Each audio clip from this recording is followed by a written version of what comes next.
بسم اللہ الرحمن الرحیم۔ السلام علیکم۔ یہ کاشانہ بصیرت کا آڈیو بک سیکشن ہے، اور میں آفتاب فاطمہ آپ سے مخاطب ہوں، اور جس کتاب کا ہم مطالعہ کر رہے ہیں وہ ہے خاندان کا اخلاق، اور اس کے صفحہ نمبر 114 پر ہم پہنچ چکے تھے، اور اس کے ہی اگلا پیراگراف ہے، اور وہی موضوع ہم جاری رکھے ہوئے ہیں۔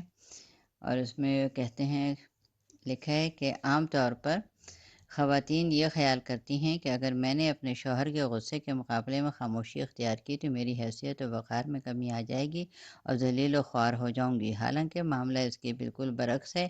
اگر مرد غصے کی حالت میں اپنی بیوی کی توہین کرتے ہیں اور برا بھلا کہتے ہیں اور بیوی اس کی باتوں کا جواب نہیں دیتی تو بعد میں، یہ بریکٹ میں لکھے ہے، اگر اس میں انسانیت ہے تو یقیناً وہ شرمندہ و پشیمان ہوگا اور اس کے سکوت کو ایک قسم کے اظہار اور ادب تصور کرے گا، اور اس کی محبت میں کئی گنا اضافہ ہو جائے گا۔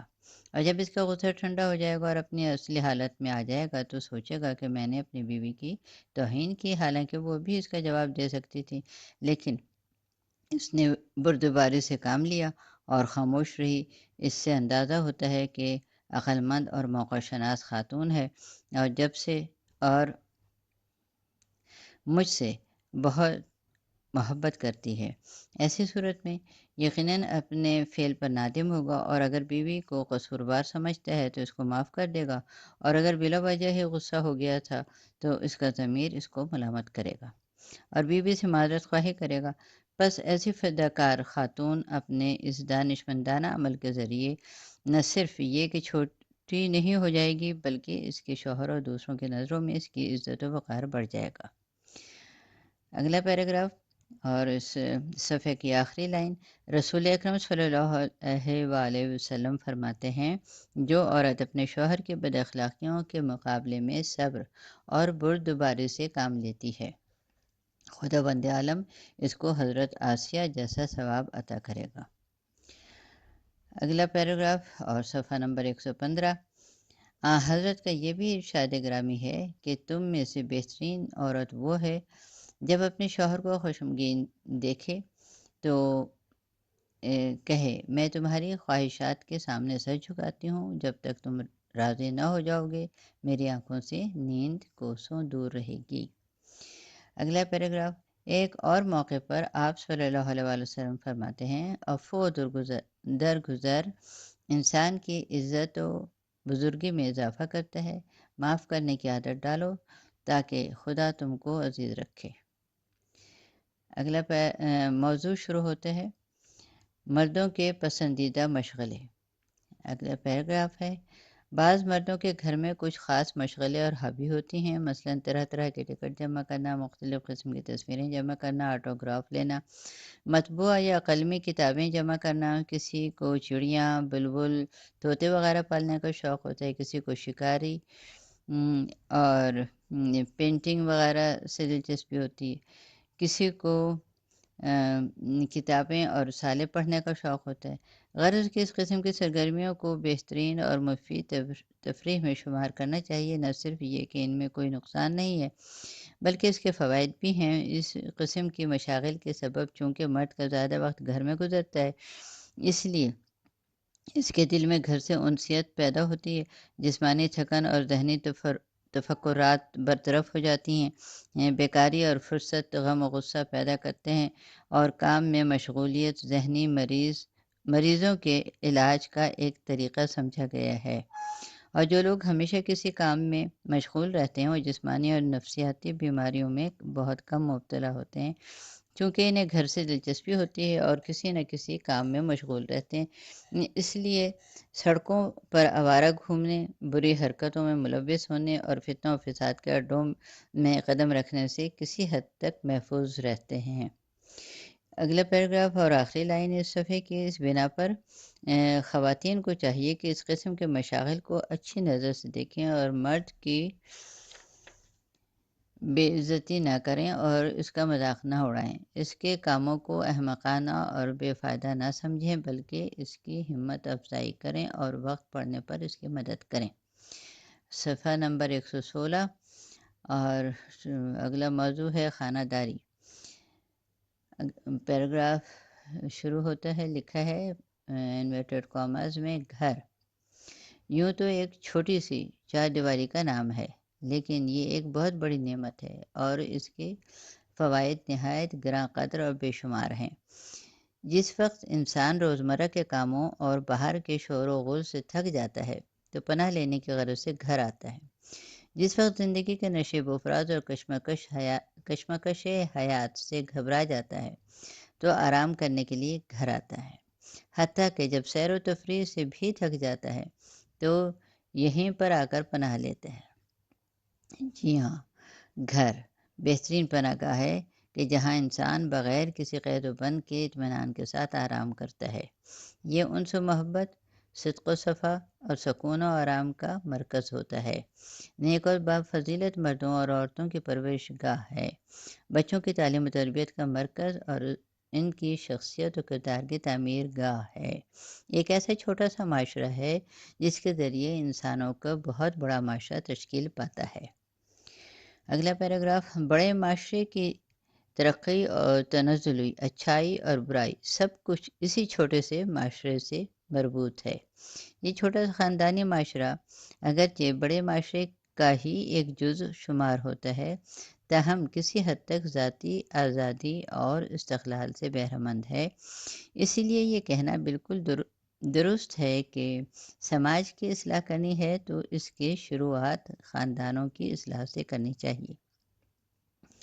اگلا پیراگراف، زندگی کی اس اہم بنیادی اور سماج کے اس عظیم تعلیم اور تربیت گاہ کے نظم و نسق کی ذمہ داری عورتوں پر ہے۔ یعنی سماج کی ترقی، تنزلی اور اچھائی اور برائی کا دار و مدار عورتوں کے ارادہ اور اختیار میں ہے۔ اسی بنا پر خانہ داری کو نہایت قابل فخر اور باعزت شغل یا پیشہ کہا جاتا ہے۔ اگلا پیراگراف، جو لوگ گھر کے ماحول کو بے وقت سمجھتے ہیں اور خانہ داری کے شریفانہ کام کو اپنے لیے عار سمجھتے ہیں، دراصل ان لوگوں نے خانہ داری کی حقیقی معنوں اور اس کے اعلیٰ قدر و قیمت اور اہمیت کا اندازہ نہیں لگایا۔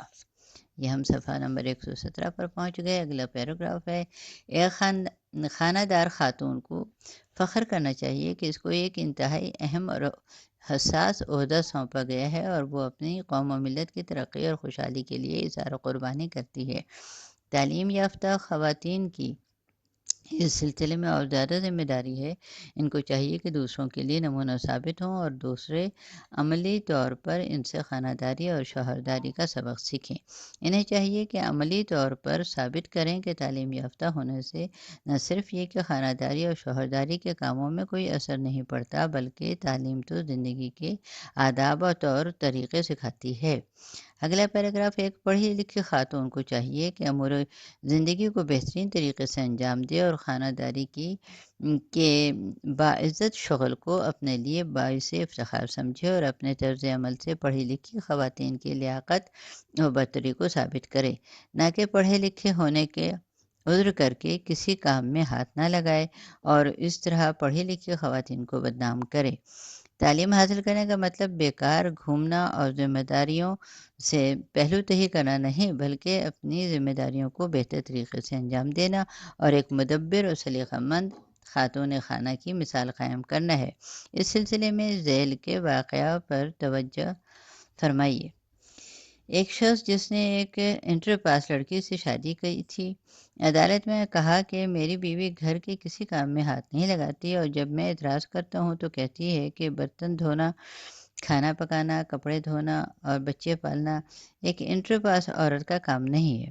اگر تمہیں میرے طور طریقے پسند نہیں ہیں تو مجھ کو طلاق دے دو اور ایک نوکرانی سے شادی کر لو۔ پرسوں رات کو میں نے اپنی انٹر پاس بیوی کے رشتہ داروں اور ملنے جلنے والوں کو کھانے کی دعوت دی۔ کھانے کے وقت میں نے دسترخوان بچھایا اور اپنے بیوی کے فریم کیے ہوئے سرٹیفکیٹ کو دسترخوان پر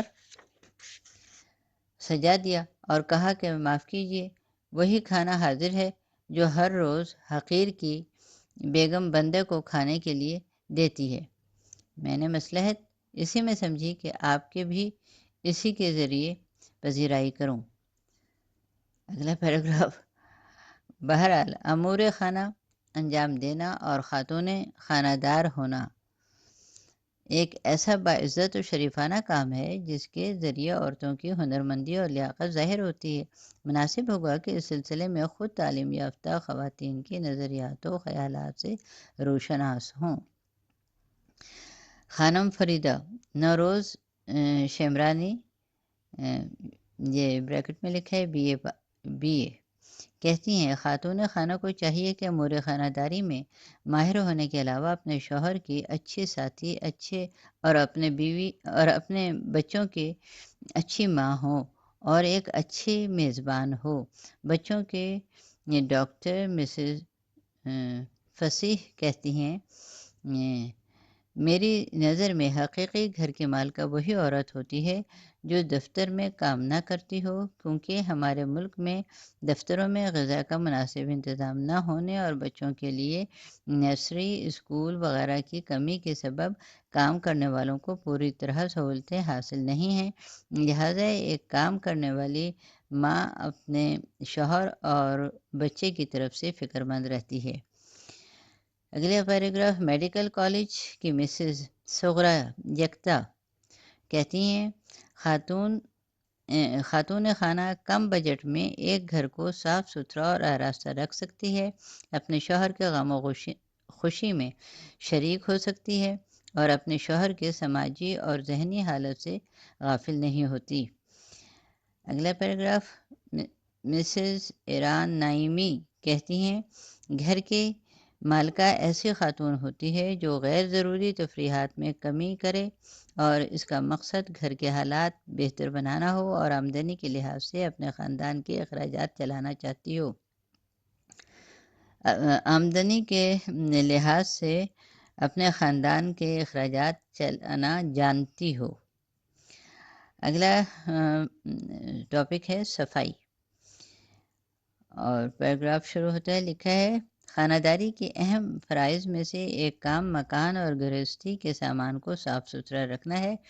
صفائی اہل خاندان کی صحت و سلامتی میں معاون ثابت ہوتی ہے اور بہت سی بیماریوں سے محفوظ رکھتی ہے۔ صاف ستھرے گھر میں رہنے سے دل حشاش بشاش رہتا ہے اور مرد کو گھر میں کشش محسوس ہوتی ہے۔ صفائی خاندان کی سربلندی اور عزت کا سبب بنتی ہے۔ یہی سبب ہے کہ رسول خدا صلی اللہ علیہ وسلم نے فرمایا ہے کہ دین کی بنیاد صفائی پر رکھی گئی ہے۔ اگلا پیراگراف، اور صفحہ نمبر 119 پر ہم پہنچ چکے ہیں۔ ایک اور مقام پر حضرت صلی اللہ علیہ وسلم فرماتے ہیں اسلام پاک و پاکیزہ ہے، تم بھی پاک و پاکیزہ رہنے کی کوشش کرو، کیونکہ صرف پاک و پاکیزہ لوگ ہی بہشت میں جائیں گے۔ اگلا پیراگراف، گھر کو ہمیشہ صاف ستھرا رکھیے، ہر روز جھاڑو دیجیے اور گرد و غبار صاف کیجیے۔ دن بھر میں اگر کوئی جگہ گندی ہو جائے تو اس کو فوراً صاف کر دیجیے، یوں ہی نہ چھوڑ دیجیے کہ جب جھاڑو دی جائے گی تو اسے بھی صاف کر دیا جائے گا۔ کمروں کی چھتوں اور در و دیواروں کو صاف کیجیے، جالے صاف کیجیے، فرنیچر، میز کرسی اور گھر کے تمام سامان کو صاف کیجیے۔ دروازوں اور کھڑکیوں کے شیشوں کو صاف کیجیے، کوڑے کرکٹ کو بند منہ کے برتن میں ڈالیے اور کمروں اور باورچی خانے سے دور رکھیے تاکہ کھانے پینے کی چیزیں آلودہ ہونے سے محفوظ رہیں۔ کوڑے دان کو جلدی جلدی خالی کیجیے، ورنہ دیر تک کوڑا پڑا رہنے سے سڑانٹ پیدا ہو جائے گی اور کیڑے پڑ جائیں گے۔ گندگی اور کوڑے کرکٹ کو گلی میں گھروں کے سامنے نہ پھینکیے، کیونکہ یہ چیز حفظان صحت کے اصولوں کے خلاف ہے۔ اس میں جراثیم پیدا ہو کر ہوا اور مکھیوں کے ذریعے نہ صرف دوسروں کے لیے بلکہ خود آپ کی صحت و سلامتی کے لیے ضرر رساں ثابت ہو سکتے ہیں۔ کوشش کیجیے بچے صحن یا باغیچے میں پیشاب نہ کریں۔ البتہ اگر کوئی چارہ ہی نہ ہو تو صحن کے کنارے انہیں بٹھائیے اور فوراً اس جگہ کو پانی سے دھو ڈالیے تاکہ بدبو نہ آئے اور جراثیم پیدا نہ ہوں۔ بطور مجموعی کوشش کیجیے کہ آپ کے گھر کا کونا کونا صاف ستھرا رہے اور کہیں بھی گندگی نہ ہو اور کیڑے پیدا ہونے کا امکان نہ رہے۔ اگلا پیراگراف، جھوٹے اور چکنے برتنوں کو جہاں تک ہو سکے فوراً دھو ڈالیے۔ اگر یوں ہی چھوڑ دیا تو ممکن ہے کہ جراثیم پیدا ہو کر آپ کے صحت و سلامتی کے لیے خطرہ بن جائیں۔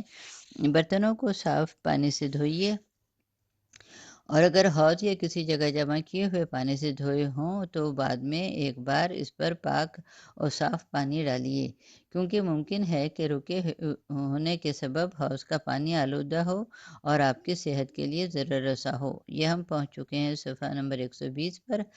اور برتنوں کو دھونے کے بعد ایک مناسب اور محفوظ جگہ پر رکھ دیجیے۔ بہتر ہے ان پر ایک صاف کپڑا ڈال دیں۔ میلے کپڑوں، خصوصاً بچے کے پیشاب خانے وغیرہ کے کپڑوں کو کمروں اور باورچی خانے سے دور رکھیے اور اس طرح رکھیے کہ مکھیاں جن کے پاس طرح طرح کے جراثیم ہوتے ہیں ان پر نہ بیٹھیں، اور ان کپڑوں کو جہاں تک ہو سکے جلدی دھو لیا کیجیے۔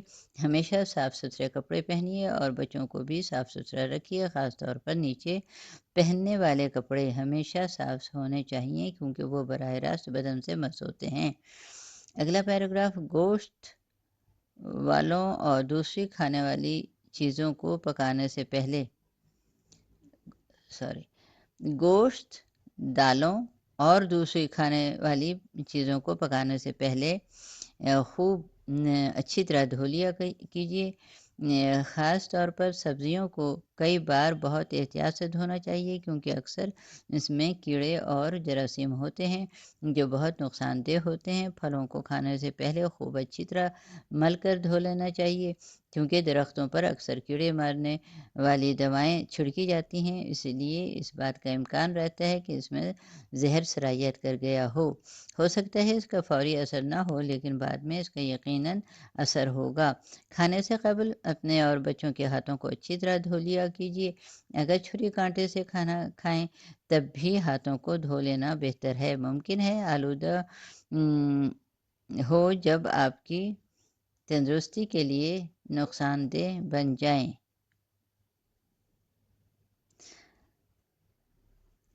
ممکن ہے آلودہ ہو جو آپ کی تندرستی کے لیے نقصان دہ بن جائیں۔ کھانا کھانے کے بعد اپنے ہاتھوں اور دانتوں کو دھوئیے۔ دانتوں میں خلا کرنا چاہیے دانتوں میں خلال کرنا چاہیے۔ دانتوں اور مسوڑوں میں کھانے کے اجزاء رہ جاتے ہیں جو سڑتے ہیں اور ان میں بدبو پیدا ہو جاتی ہے۔ اگلا پیراگراف، بہتر تو یہ ہے کہ ہر دفعہ کھانے کے بعد دانتوں میں برش کریں، لیکن اگر یہ آپ کے لیے مشکل ہو تو کم سے کم رات کو سونے سے پہلے ضرور برش کر لیا کریں۔ اس طرح آپ اپنے دانتوں کی حفاظت کر سکیں گی اور آپ کی تندرستی بھی قائم رہے گی۔ صفحہ نمبر 120۔ اگلا پیراگراف، اپنے ناخنوں کو ہفتے میں کم از کم ایک بار ضرور کاٹا کریں۔ ناخن بڑے ہونے سے جراثیم پیدا ہونے کا خدشہ رہتا ہے جو آپ کی صحت کے لیے نقصان دہ ہے۔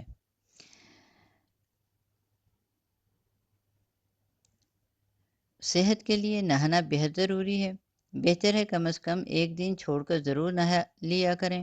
بغلوں کے نیچے اور دوسرے غیر ضروری بالوں کو صاف کرنا صحت و سلامتی کے لیے بہت ضروری ہے، ورنہ ان غیر ضروری بالوں کے بڑھنے سے اس میں گندگی اور جراثیم پیدا ہونے کا امکان رہتا ہے۔ کھانے پینے کی چیزوں کو مکھیوں سے محفوظ رکھیے۔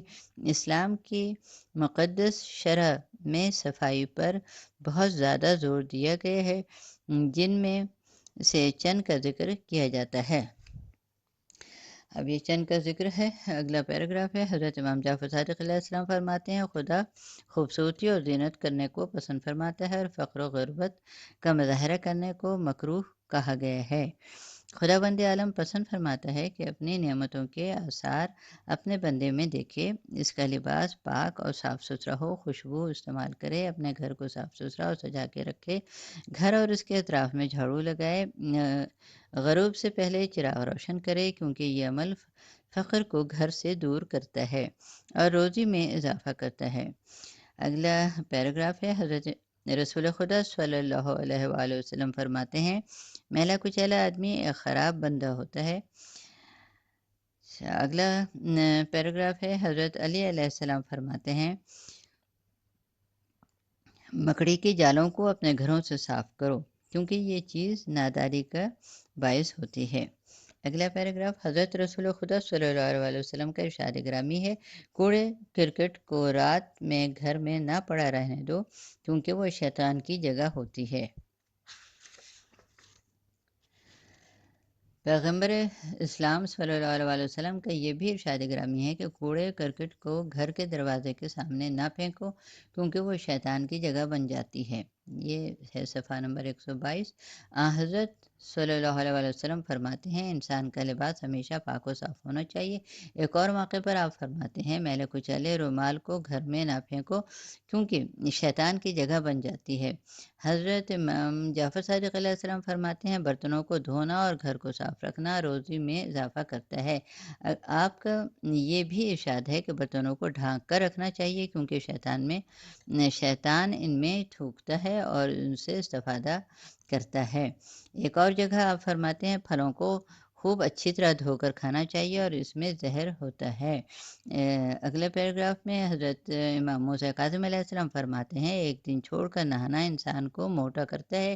اور اگلا پیراگراف ہے کہ حضرت رسول خدا صلی اللہ علیہ وآلہ وسلم کا ارشاد گرامی ہے، اگر میری امت کے لیے دشوار نہ ہوتا تو میں واجب کر دیتا کہ ہر وضو کے ساتھ مسواک کریں۔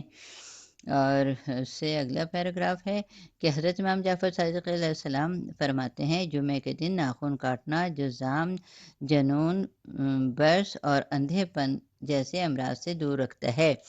اس سے اگلے پیراگراف ہے کہ روایت کی جاتی ہے کہ ناخنوں کے نیچے شیطان کی خوابگاہ ہوتی ہے۔ حضرت علی علیہ السلام فرماتے ہیں، کھانا کھانے سے پہلے اور اس کے بعد ہاتھوں کو دھونا عمر کو بڑھاتا ہے، لباس کو میلے ہونے سے محفوظ رکھتا ہے اور آنکھوں کو نورانی بناتا ہے۔ یہاں تک ہمارا یہ ٹاپک ختم ہو گیا اور صفحہ بھی، اور اب اگلا ٹاپک شروع ہوگا اور اگلے آڈیو سے ہم اس کا آغاز کریں گے۔ اللہ حافظ۔